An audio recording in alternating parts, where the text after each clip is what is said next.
भारत माता की,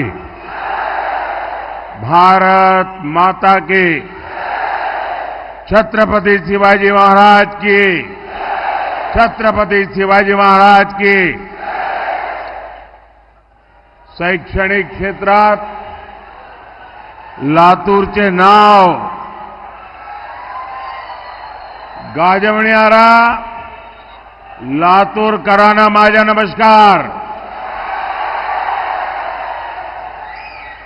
आई तुलजा भवानी और सिद्धेश्वर महादेव को भी मैं श्रद्धापूर्वक नमन करता हूं। भाइयों और बहनों, ये छत्रपति शिवाजी महाराज की धरती है। छत्रपति शिवाजी महाराज हमारी प्रेरणा है। उन्हें जब राजपाट मिल गया तो वो भी आराम कर सकते थे, लेकिन उन्होंने स्वराज के लिए निरंतर आगे बढ़ने का रास्ता चुना। उनको अपनी चिंता नहीं थी, उनको राष्ट्र की चिंता थी। और इसलिए ये चुनाव जो है वो भी सिर्फ इस बात के लिए नहीं है कि हमारे सुधाकर जी को सांसद बनाना है। ये बड़े ध्येय का चुनाव है, ये बड़े लक्ष्यों का चुनाव है। और इसलिए सुधाकर जी जैसे साथियों का संसद में पहुंचना और मुझे मजबूत करना, और इसलिए मैं आपके पास आशीर्वाद मांगने आया हूं। अब आप मुझे बताइए, जो लोग प्रधानमंत्री भी किस्तों में बनाना चाहते हैं, वो बड़े लक्ष्य हासिल कर सकते हैं क्या? कुछ अचीव कर सकते हैं क्या? आपको पता है ना, उन्होंने तय किया है हर वर्ष एक प्रधानमंत्री, दूसरे वर्ष दूसरा, तीसरे वर्ष तीसरा। बताइए साथियों, मैं जब एक भारत श्रेष्ठ भारत की बात करता हूं तो कांग्रेस के शाहजादे को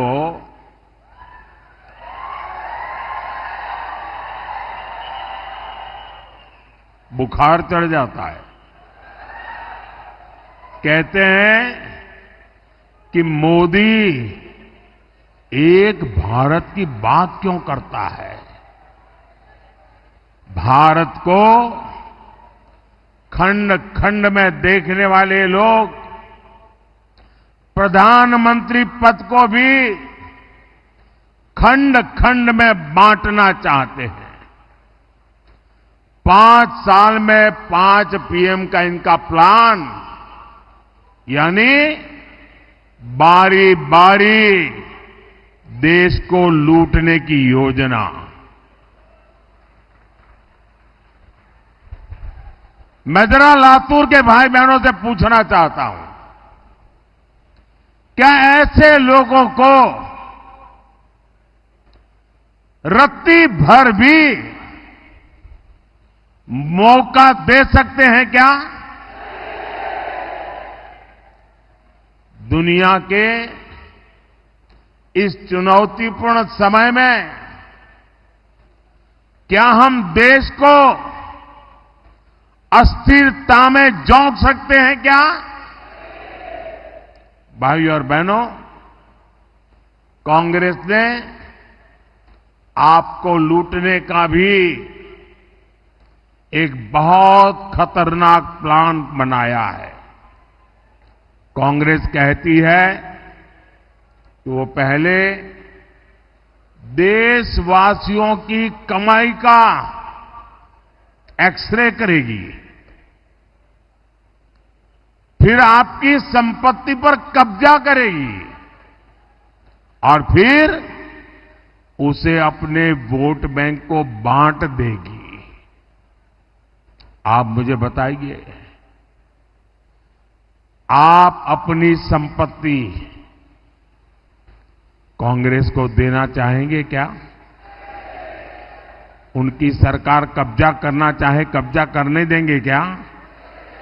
ये आपकी गाढ़ी कमाई, मेहनत की कमाई, उसको लूटने देंगे क्या?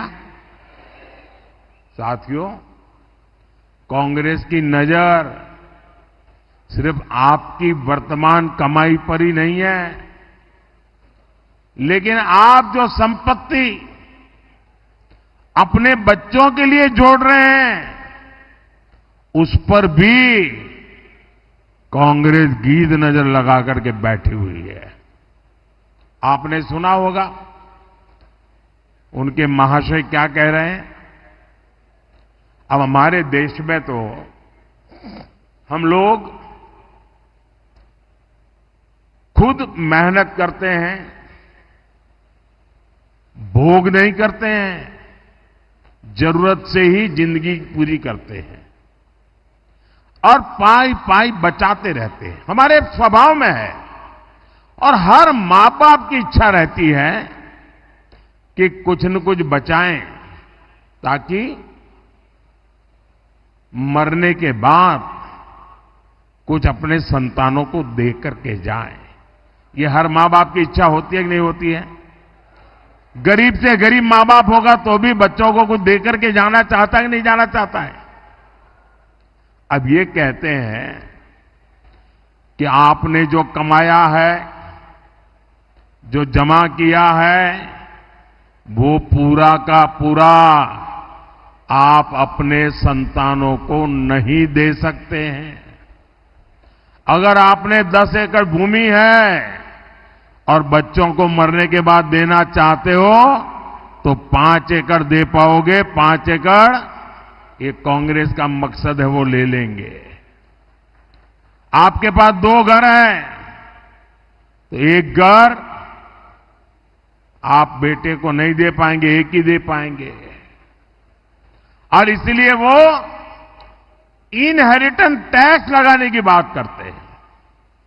जो मरने के बाद आपकी संपत्ति बच्चों को मिलने वाली है, उसमें से आधे से ज्यादा 55% वो मार लेंगे।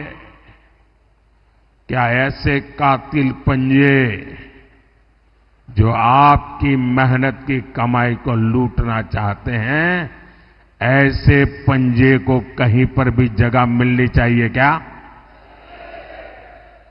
आज पूरा देश जानता है ये कांग्रेस पार्टी के शाही परिवार ने अपने बच्चों के लिए कौन सी विरासत छोड़ी। ढेर सारा पैसा, देश के प्राइम लोकेशंस की जमीनें, पावर और प्रिविलेज, और कांग्रेस पार्टी के शाही परिवार ने 6 दशक में देश को कौन सी विरासत दी? देश को विरासत में वो गरीबी के सिवा कुछ नहीं दे पाए हैं। अरे शौचालय जैसी मूलभूत सुविधाओं का अभाव।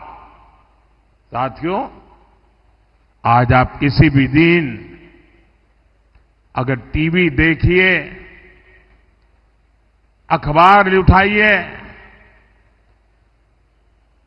ऐसी अनेक खबरें होती हैं जो बताती हैं कि हमारा देश, भारत कैसे तेजी के साथ आगे बढ़ रहा है। और अभी शिंदे जी कुछ वर्णन कर रहे थे।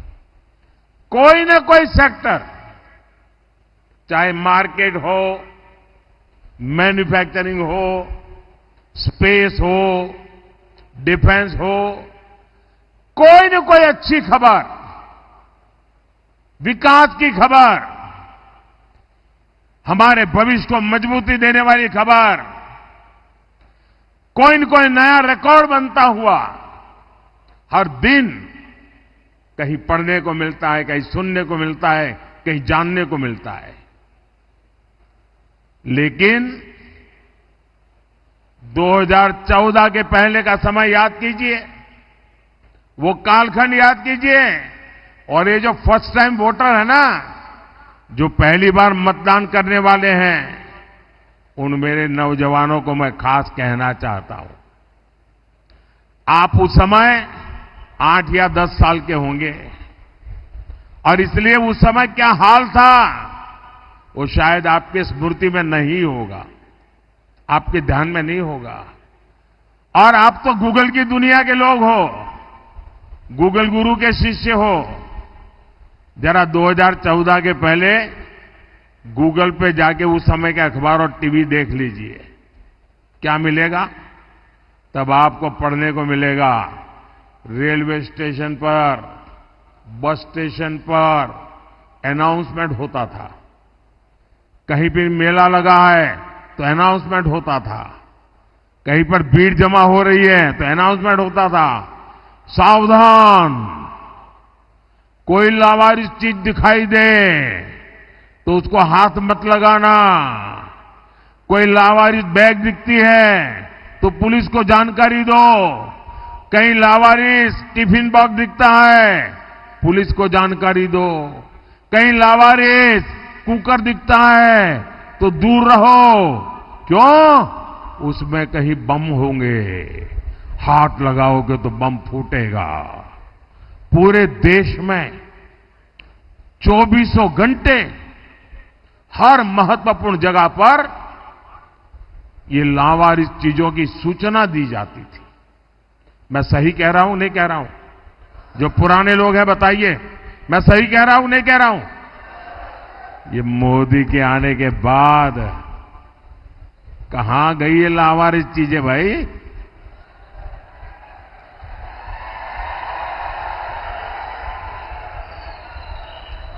देश तो वही है।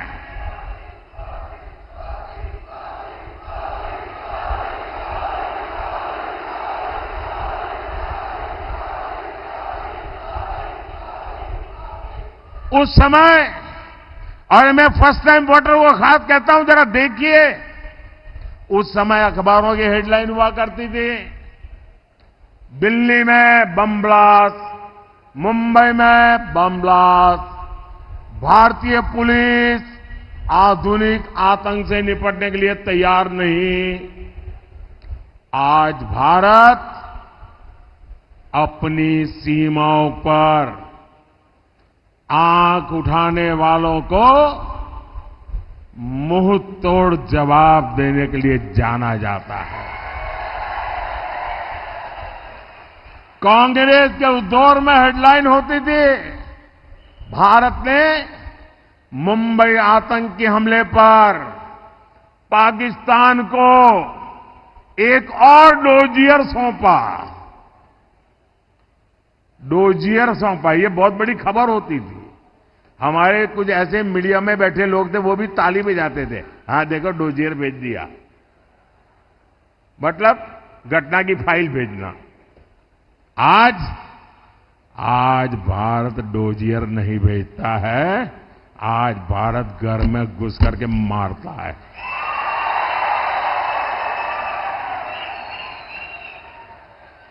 अब नए भारत की हेडलाइन होती है, मिशन एलओसी। भारत ने पाकिस्तान को सर्जिकल स्ट्राइक करके सजा दी। छपती है कि नहीं छपती है? साथियों, कांग्रेस ने अपने शासन में भारतीय अर्थव्यवस्था को तबाह करके रख दिया था। तब की हेडलाइन होती थी, विकास दर एक बार फिर गिरी। ये खबरें होती थी, ये बैठे हैं सब यहां। 25 साल में सबसे खराब जीडीपी आंकड़ा। आज हेडलाइन होती है क्या? उस जमाने में होता था। आज हेडलाइन क्या होती है? भारत 2024 में दुनिया में सबसे तेजी से बढ़ती प्रमुख अर्थव्यवस्था बना रहेगा।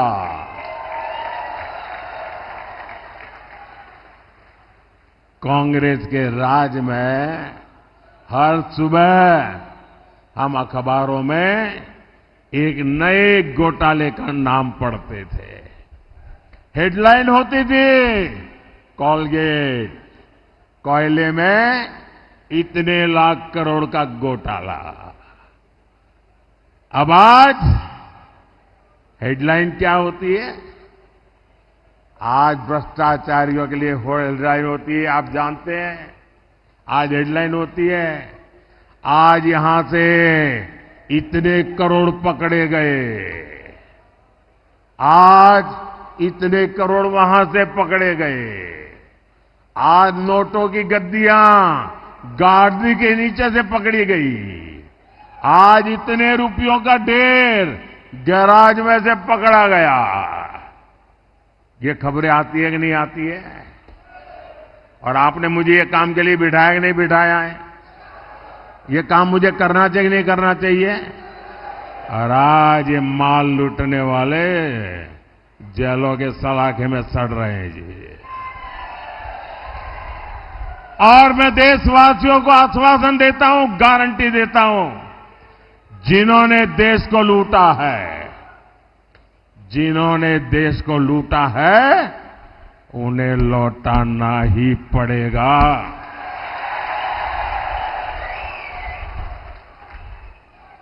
और ये मोदी की गारंटी है।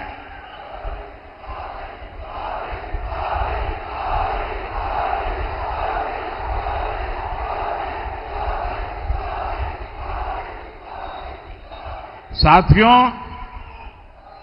हमारे देश के लोग हमेशा से ही परिश्रमी रहे हैं।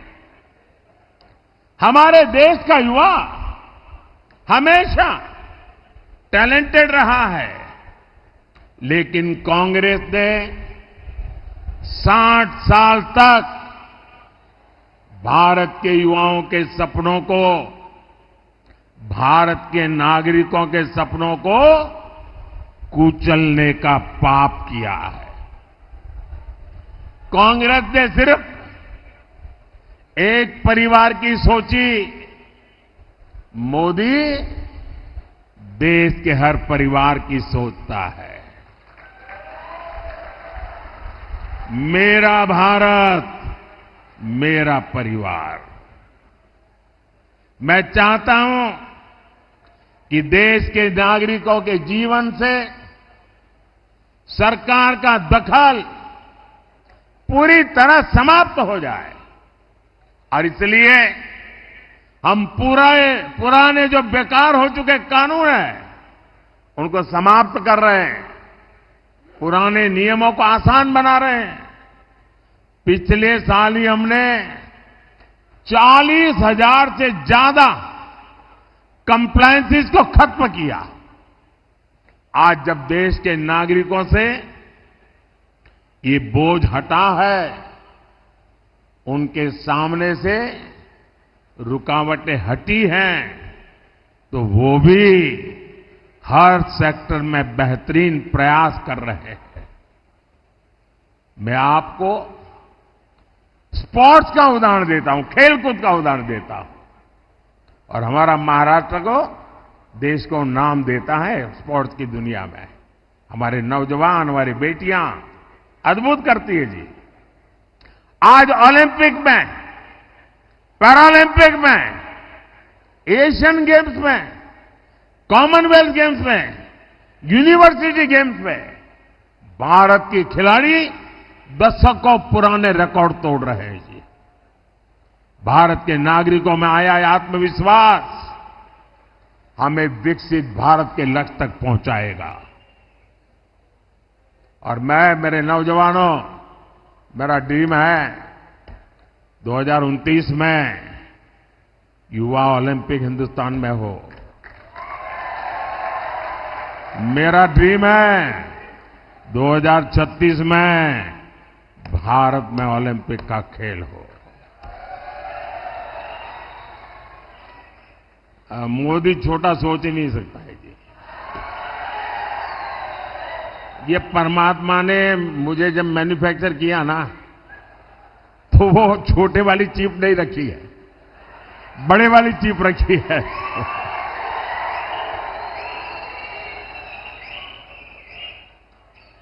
साथियों, लातूर की ये धरती हमें सिखाती है कि बड़ी से बड़ी आपदा से कैसे निकला जाता है। हमारे देश में भी करोड़ों करोड़ लोग ऐसे हैं जिन्होंने पीढ़ी दर पीढ़ी बहुत आपदा झेली है, संकट झेली है। ऐसे साथियों के लिए ही संविधान में आरक्षण की व्यवस्था की गई थी। एक ऐसी व्यवस्था है जिसे कोई नहीं छीन सकता। और मेरा तो दावा है, खुद बाबा साहब आंबेडकर आकर के भी अब इसको नहीं छीन सकते हैं। लेकिन कांग्रेस अब एससी, एसटी, ओबीसी के आरक्षण को कम करके अपने वोट बैंक को देना चाहती है। इस बार कांग्रेस का मैनिफेस्टो, उस मैनिफेस्टो पर मुस्लिम लीग की छाप है। इसलिए महाराष्ट्र के लोगों को, लातूर के लोगों को ये कांग्रेस से बहुत सावधान होने की जरूरत है। साथियों, कांग्रेस ने कभी एससी, एसटी, ओबीसी नेतृत्व को आगे नहीं बढ़ने दिया। कांग्रेस के मोदी से चिढ़ने की एक वजह यह भी है कि मोदी दलित, पीड़ित, शोषित, वंचित की बात करता है। आप पिछले 10 सालों में देखिए, 10 सालों में एससी, एसटी, ओबीसी के सबसे ज्यादा MP, MLA Bharatiya Janata party और एनडीए के साथ है। केंद्रीय मंत्रिमंडल में 60% से ज्यादा मंत्री एससी, एसटी, ओबीसी समाज से है। आज देश का एससी, एसटी, ओबीसी समाज मोदी पर, बीजेपी पर इसलिए भरोसा करता है क्योंकि 10 साल में ऐसे करोड़ों परिवारों का जीवन बदला है। किसी को मुफ्त राशन मिला, किसी को मुफ्त इलाज मिला। ऐसे करोड़ों साथी हैं जिनको अनेक पीढ़ियों के बाद उनका पहला पक्का घर दिया। एससी, एसटी, ओबीसी परिवारों के ऐसे लाखों नौजवान हैं जिनके पास बैंक को गारंटी देने के लिए कुछ नहीं था। उनकी गारंटी मोदी ने ली। मोदी ने ऐसे करोड़ों युवाओं को मुद्रा लोन दिया और आज वो अपना कारोबार कर रहे हैं। ऐसा हर युवा आज कह रहा है, फिर एक बार, फिर एक बार, फिर एक बार। साथियों, 2014 और 2019 में आपने हमें भरपूर आशीर्वाद दिए, आपने जनादेश दिया था। हमने उसका उपयोग किसी से कुछ छीनने के लिए नहीं, बल्कि देने के लिए ही किया है। हमने एससी, एसटी का आरक्षण, जो पॉलिटिकल फील्ड का रिजर्वेशन है, हमने 10 साल आकर के बढ़ा दिया। हमने ओबीसी कमीशन को संवैधानिक दर्जा दिया। हमने मेडिकल की परीक्षा में ओबीसी को आरक्षण दिया। हमने आपके जनादेश का सदुपयोग करते हुए देश की नारी शक्ति की दशकों पुरानी मांग को भी पूरा किया। एनडीए ने लोकसभा और विधानसभा में महिलाओं को आरक्षण दिया। इतना ही नहीं, एनडीए ने किसी का हक छीने बिना सामान्य समाज के जो गरीब परिवार के संतान हैं, उनके लिए 10% आरक्षण दिया।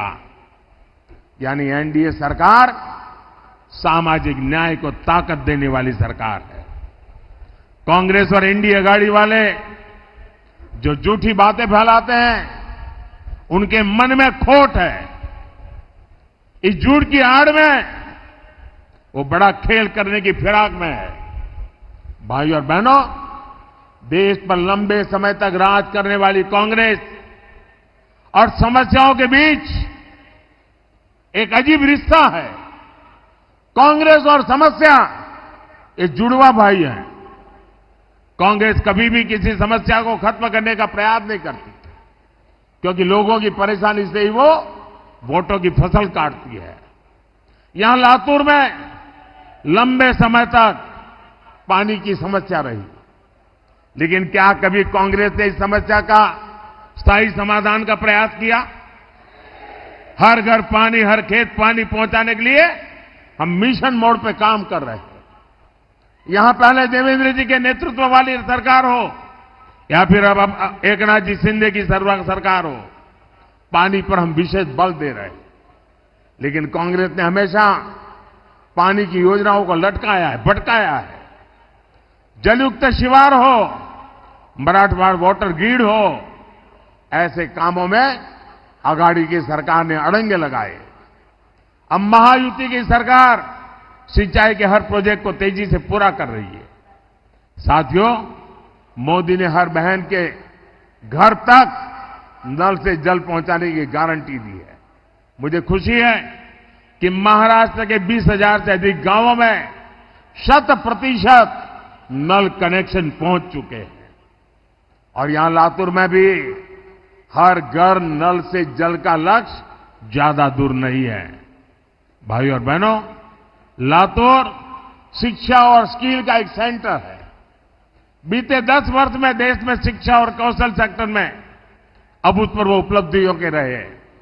आईआईटी हो, ट्रिपल आईटी हो, आईआईएम हो या एम्स, इनका दायरा बहुत अधिक बड़ा है। देश में मेडिकल कॉलेजों की संख्या और मेडिकल सीटों की संख्या दोगुनी हुई है। इसका लाभ लातूर के हमारे बेटे बेटियों को भी हो रहा। साथियों, लातूर आत्मनिर्भर भारत का भी हब बनता जा रहा है। भाजपा का मिशन है कि हम दलहन और तिलहन में आत्मनिर्भर बने। भाजपा का संकल्प है कि मैन्युफैक्चर में आत्मनिर्भर बने। इन दोनों लक्ष्यों को पाने में लातूर के किसान और लातूर के नौजवान बहुत बड़ी भूमिका कर सकते हैं। यहां के सोयाबीन किसान भारत को दलहन तिलहन में आत्मनिर्भर बनाने में अग्रणी भूमिका निभा सकते हैं। ये जो रेल कोच फैक्ट्री यहां स्थापित हुई है, इसमें वंदे भारत ट्रेन के कोच भी बन रहे हैं। आने वाले 5 साल में देश के हर रूट में सैकड़ों नई वंदे भारत ट्रेनें चलेगी, वंदे भारत मेट्रो चलेगी। यही नहीं, विदेशों से भी मेड इन इंडिया ट्रेनों की डिमांड बढ़ रही है। इससे कितना काम यहां बढ़ेगा, नई फैक्ट्री के लिए कितनी संभावनाएं बढ़ेगी, ये आप सोच सकते हैं। मराठवाड़ रेल कोच फैक्ट्री की स्थापना ने इस क्षेत्र के आर्थिक विकास को नई गति दी है। भाइयों और बहनों, लातूर को विकसित भारत, विकसित महाराष्ट्र का अहम सेंटर बनाने के लिए आपको भारी मतदान करना है। आप याद रखना, आपके सपने ही मोदी का संकल्प है। मेरे साथी सुधाकर तुकाराम संगारे जी को आपका मिलने वाला एक एक वोट सीधा सीधा मोदी के खाते में जाएगा। आप घर घर जाइएगा, ज्यादा से ज्यादा मतदान कराएंगे, मतदान के रिकॉर्ड तोड़ेंगे, पोलिंग बूथ जीतेंगे। अच्छा, मेरा एक और काम करेंगे, घर घर जाना और परिवार के सब लोगों को कहना कि मोदी जी लातूर आए थे, मोदी जी ने आपको नमस्कार भेजा है। मेरा नमस्कार पहुंचा देंगे। मेरे साथ बोलिए, भारत माता की, भारत माता की, भारत माता की। बहुत बहुत धन्यवाद।